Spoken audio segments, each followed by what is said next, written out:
Welcome to Sweet Life Beat Life. We hope this video helps.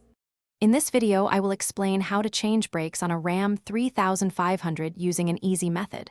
First, gather all your necessary tools, including a reliable jack, a lug wrench, and your new brake pads and rotors.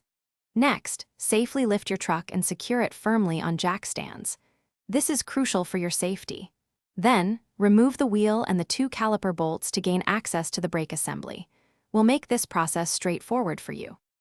Now that you have access, carefully remove the old brake pads from the caliper bracket.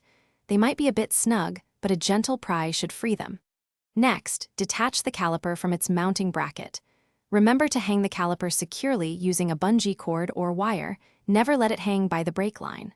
Finally, remove the old rotor by pulling it straight off the wheel studs. It might require a little persuasion.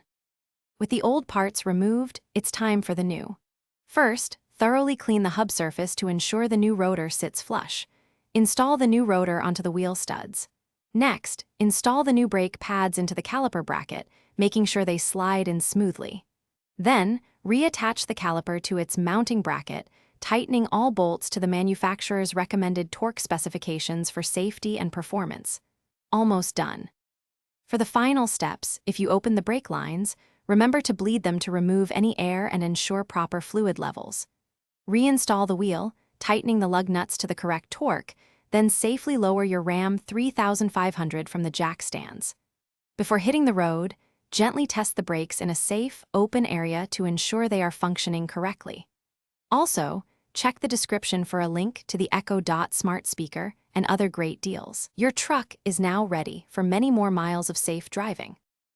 Thanks for watching. Consider subscribing if we helped you.